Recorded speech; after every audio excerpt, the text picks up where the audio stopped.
Tim, you like that I think this is critical, I have to say, and it's all very easy for me after the fact to say the coalition agreement was faulty in some way. I mean, of course, 65% of the coalition agreement is stuff that we had in our manifesto, and that's great. But there are some things there that were red lines for most of us that perhaps were not seen as red lines in the final coalition agreement. And tuition fees was one of those. And I'm quite happy. You know, if you have a manifesto and you don't win the election and you're in a coalition, you don't get everything in your manifesto and you have to make compromises. And it's a negotiating document, if you like.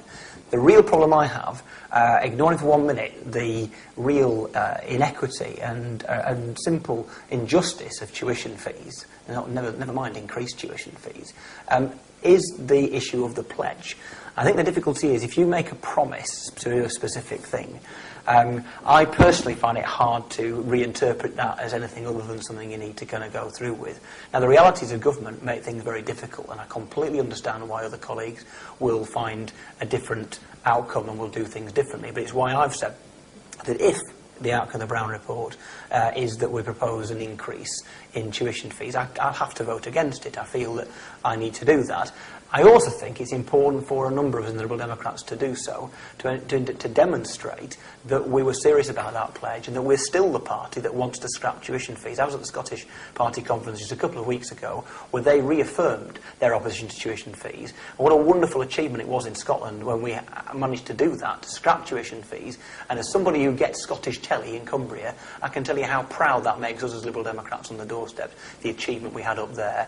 This is such an important recruiting sergeant for Liberal Democrats over the last 10 years or so. Very, very important we don't let it go. So many students and young people see this as a kind of totem of the Liberal Democrats' solidarity with young people and progressive policies towards higher education in general. We need to get that back.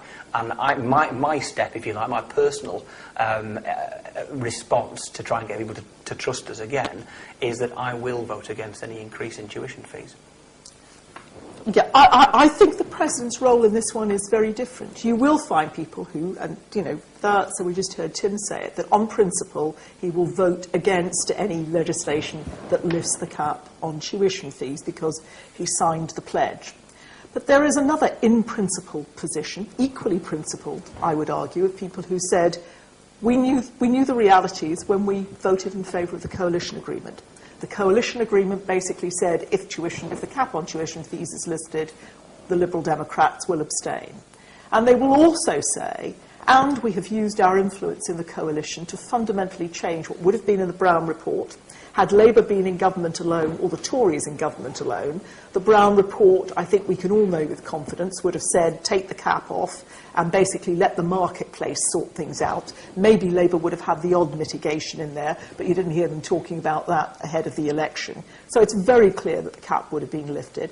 And what we've ended up with, Brown, is a recommendation that moves in the direction of saying no upfront fees. You pay them as a graduate. You don't pay them till you begin to earn £21,000, and there are various other mitigations in there, particularly to protect students from poor backgrounds. And there are going to be weeks and weeks of negotiation in which Liberal Democrats will use the leverage that they've got to try and improve on that package. I think that's going to be very important. But I think the role of President is going to be really critical in this, because people will be taking positions of principle on different sides of this issue. We must not let this split the party.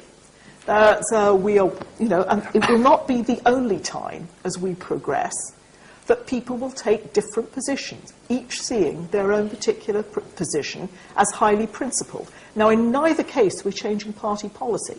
Party policy remains the same. We are opposed to tuition fees, and were we in government, we would be eliminating them over a gradual period. So I think the role here is going to be to hold the ring, to keep people together, to make sure that we're focused on the common ground, to make sure that we're clear that there is a party policy, but once again, there are realities that happen in coalition that would not have been realities had we won a majority at the last election. And to me, this is the ultimate test. Can you hold people together at this time, or are you going to be part of pulling us apart? Desperately important we don't pull ourselves apart. Okay, thank you. Well, I think it's just critically important. I think, as we said earlier on in the discussion, ministers are going to, Liberal Democrat ministers are going to sell the position of the government, and that's absolutely right. But somebody who can make it absolutely clear by being spiky and going out there and saying the things that people want to hear from the Liberal Democrat perspective and making it clear what the Liberal Democrats are for, as distinct from the coalition, is critically important. And so if you do something like this, by championing our position on tuition fees, you're actually much more likely to, A, inspire members and make them feel as though they want to carry on working their socks off for us, and B, reassure those people who supported us in May that we are the party they supported then. And I think that's critically important. Okay, thank you.